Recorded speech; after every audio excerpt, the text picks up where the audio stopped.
Hello, welcome to the latest video lesson, this time focusing on the poem The Charge of the Light Brigade by Alfred Tennyson. I think this is on both Edexcel and AQA Power and Conflict anthologies. Alright, let's go. Okay, so as usual with the poems, I'll break it down into its component parts. So what's it about?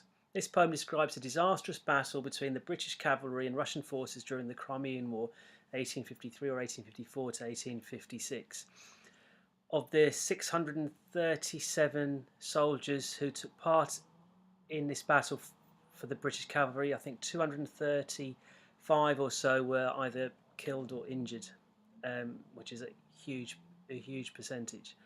The title Light Brigade, by definition, were lightly equipped for the intense battle that faced them. They came up against cannons and heavy weaponry as opposed to just their swords.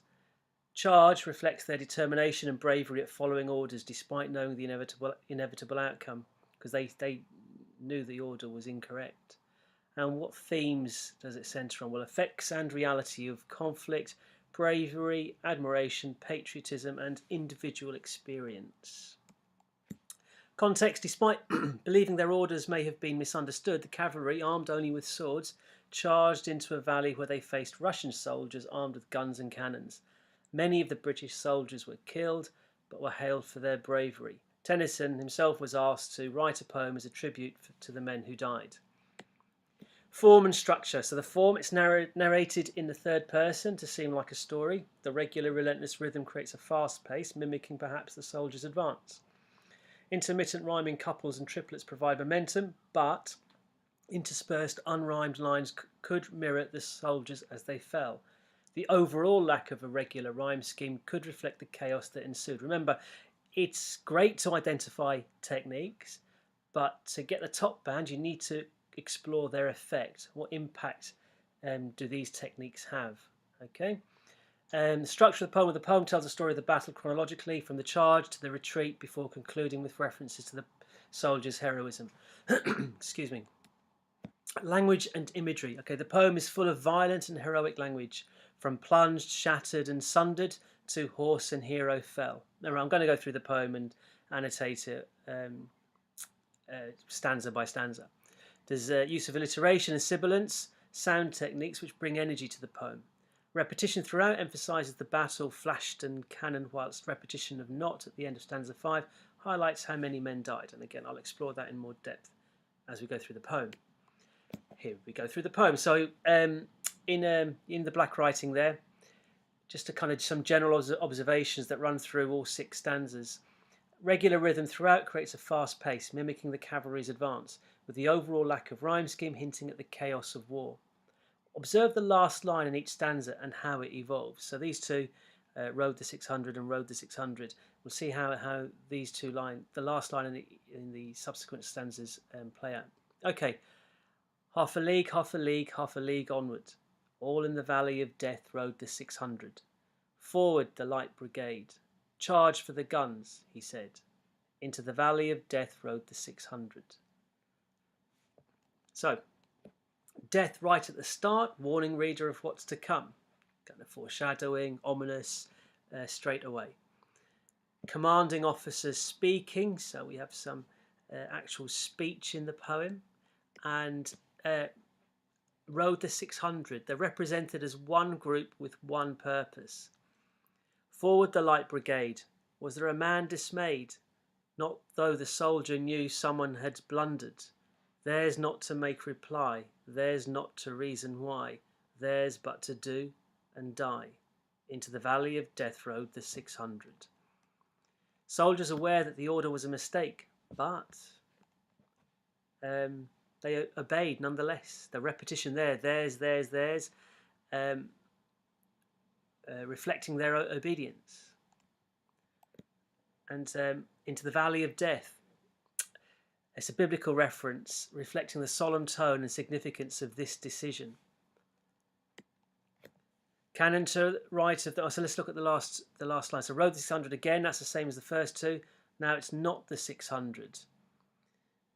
Then they rode back, but not the 600. So emphasis there that not all came back, not all returned, so alluding to those who died. Repetition at the start and end of lines reflecting how the soldiers were surrounded. Cannon to right of them, cannon to left of them, cannon in front of them.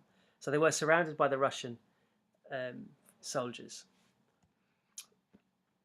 Volleyed and thundered, stormed at with shot and shell. So sibilance here could be reflecting the shots being fired at them.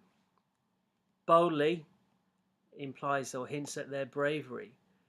And then images personifying death, into the jaws of death, into the mouth of hell. So images personifying death and hell, reflecting the horror of the situation. Flashed all their sabres bare, flashed as they turned in air, sabring the gunners there, charging an army, while all the world wondered. A reminder it's swords against bullets. It's an unequal battle. Why have I picked charging, plunged and reeled? What are they? Well, a series of verbs that increase the pace of the action. So we're getting close to the climax. Sibilance again, sounding awful. Shattered and sundered.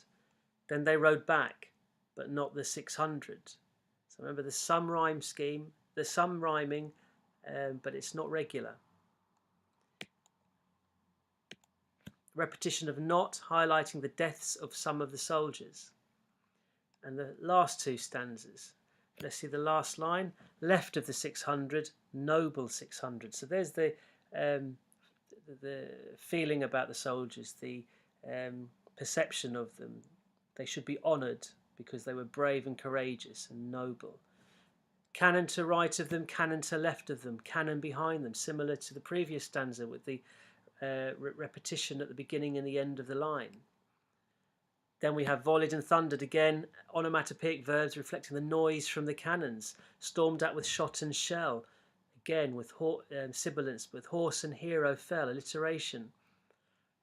They had fought so well, came through the jaws of death, back from the mouth of hell. So telling the story and linking to previous points in the story. The bravery they showed, all that was left of them, left of 600. So roughly 400 came back unharmed, but 230 plus were either killed or injured.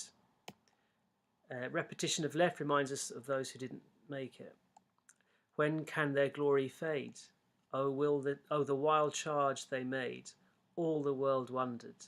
Honour the charge they made, honour the light brigade, noble 600. There's imperative language instructing us to honour them. Rhetorical question challenging the reader. Repeated command to the reader to honour the soldiers.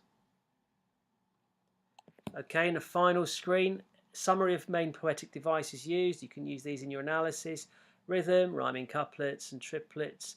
Irregular rhyme scheme. Chronological order, violent imagery, heroic imagery, repetition, and then little revision task is: can you explain the effect of each one of these techniques, each one of these devices? I mean, go through the video again and make notes on that as you go through it. Some useful vocabulary to use when analysing: tribute, admiration, bravery, courage, pride, patriotism, horror, misunderstanding, accountable, needless, battle, dramatic. Links to other poems. So if you're following the AQA anthology, you can link it to Effects of Conflicts in Poppies, Remains and War Photographer, and the Realities of War in Bayonet Charge and Exposure. If you're on the EdXL anthology, you can link it to the Effects of Conflict in Poppies and What Were They Like. In The Man He Killed and Exposure, you can go to the Reality of Conflict.